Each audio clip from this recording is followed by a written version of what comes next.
शुरुआत करेंगे बुलेटिन की और सबसे पहले इंदौर की खबर पर चर्चा।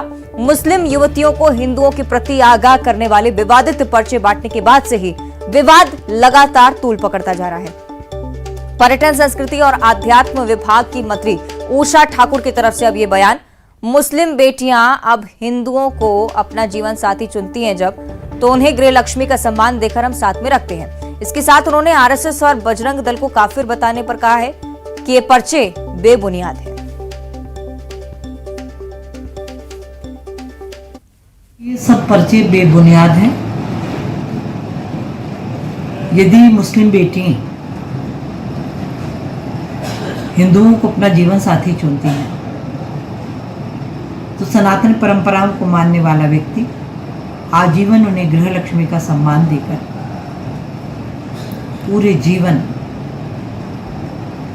बहुत ही मान, सम्मान और प्रेम के साथ रखते हैं।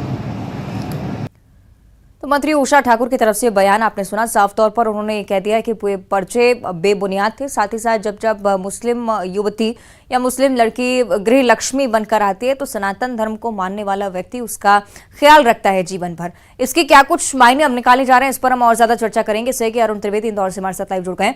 अरुण, पर्चे बांटे गए, विवाद बढ़ा और अब मंत्री उषा ठाकुर की प्रतिक्रिया का क्या कुछ मायने इसके?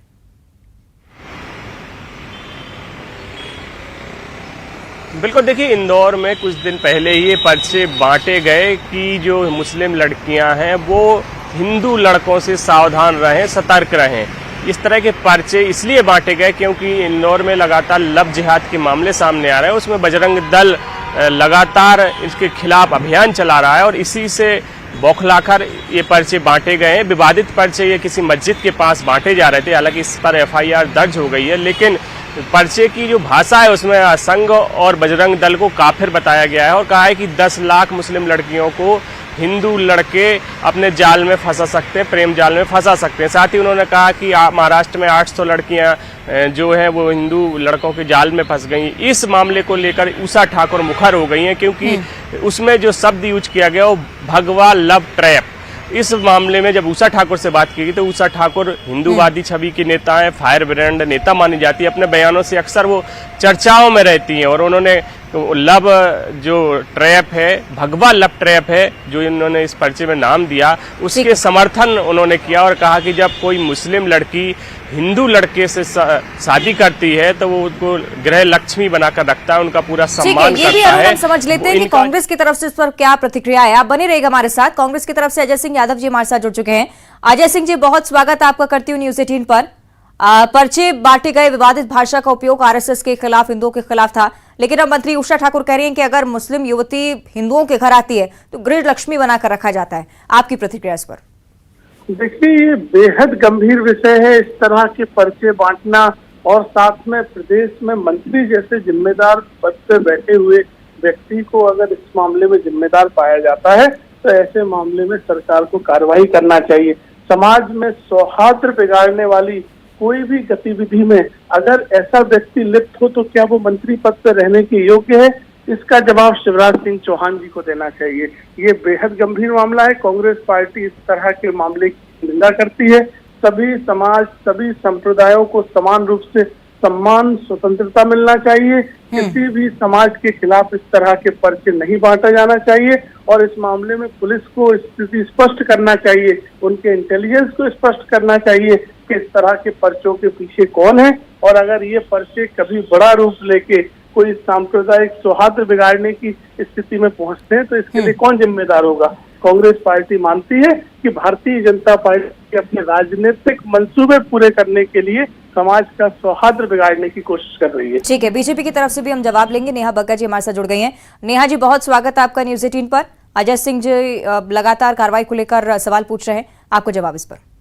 देखिए, एक बात बहुत स्पष्ट है कि कभी भी अगर हिंदू बेटी मुसलमान के साथ विवाह करके गई है तो उसका जो हश्न हुआ है या तो वो सूटकेस में पाई गई है या फिर आप जानते हैं कि लव जिहाद का शिकार होकर ISIS सिमी जैसे संगठनों में उसको शामिल होकर सुसाइड बॉम्बर बनना पड़ा है। पर वहीं अगर मुसलमान बेटी हिंदू धर्म में आई है तो आप एक उदाहरण बता दीजिए कि उसकी इस प्रकार की दुर्गति हुई हो। तो एक बात बहुत स्पष्ट है कि जो एक एजेंडे के साथ धर्मांतरण करवाया जाता है और जो एक स्वेच्छा के साथ होता है उसमें मूल अंतर क्या है। हमारे जो संस्कार है, संस्कृति है, वो किस ओर चलते हैं, और दूसरी ओर जो फॉरेन फंडिंग आती है और हिंदू बेटियों को बहला फुसला के जिस तरीके से अपने टारगेट पे किया जाता है, वो किस तरफ है। बहुत स्पष्ट कारण है, और मुझे लगता है कि अजय सिंह जी हो या कांग्रेस पार्टी हो, इन्होंने हमेशा ध्रुवीकरण के एजेंडे को अपनाया है। इसलिए चाहे बेटी IAS का शिकार बने या वो सेल्फ बॉम्ब बनकर, सुसाइड बॉम्ब बनकर अपनी जान दे दे, उस पे कभी भी कांग्रेस पार्टी ने स्टैंड नहीं लिया है। ठीक है, लेकिन कांग्रेस प्रश्न में तो अजय ओसामा सिंह जी का ये है, नेहा जी, कार्रवाई को लेकर उन्होंने सवाल पूछा है कि पर्चे बांटने वाले के खिलाफ अभी तक क्या कार्रवाई हुई, क्योंकि बयान तो लगातार सामने आ ही रहे हैं।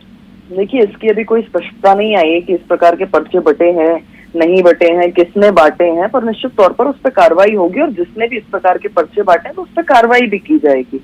पर स्पष्ट मैं तो ये जानना चाहती हूँ कि कांग्रेस पार्टी का स्टैंड क्या है। कांग्रेस ने आज तक स्टैंड क्यों नहीं लिया? केवल अपने ध्रुवीकरण के एजेंडे के लिए। कांग्रेस एक तरफ तो बहुत बोलती है और दूसरी तरफ बिल्कुल नहीं बोलती, मौन साध लेती है, क्योंकि उसके लिए ओसामा जी है, उसके लिए हाफिज साहब है, उसके लिए शांति का दूत जाकिर नायक है। ये कारण क्या है? कांग्रेस को इस पर स्पष्टीकरण देना चाहिए। ठीक है, जवाब अजय जी।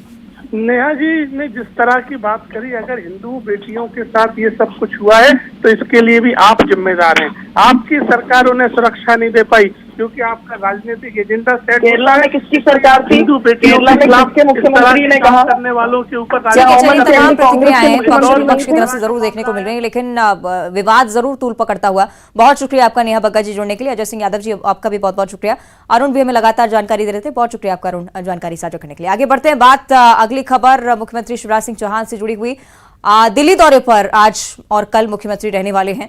बताया जा रहा है कि मध्य प्रदेश बीजेपी के वरिष्ठ नेताओं और कार्यकर्ताओं के बीच जो खींचतान चल रही है, इसी से जुड़ी ये मुलाकात सीएम शिवराज सिंह चौहान की बीजेपी के वरिष्ठ नेतृत्व से होना बहुत जरूरी।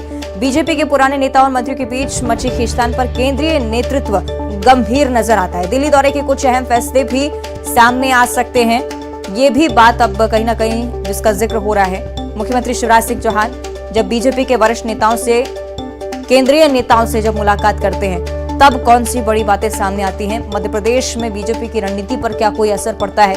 क्या कोई बदलाव देखने को मिलता है? ये भी एक अहम सवाल है।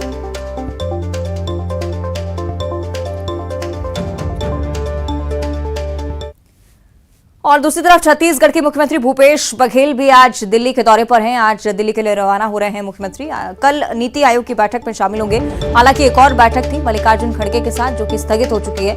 अब सिर्फ एक बैठक है नीति आयोग की, जिसमें मुख्यमंत्री भूपेश बघेल को शामिल होना है। पीएम मोदी सभी राज्यों के सीएम के साथ चर्चा करने वाले हैं और इसी बैठक का हिस्सा होंगे मुख्यमंत्री भूपेश बघेल भी। योजनाओं पर अगर बातचीत हो सकती है, विकास कार्यों को लेकर चर्चा मुख्यमंत्री कर सकते हैं। कई सारे प्रस्ताव भी केंद्र के सामने रखे जा सकते हैं उनकी तरफ से। तमाम संभावनाएं, हालांकि देखना होगा कि इसके बाद किस तरह की खबरें सामने आती हैं।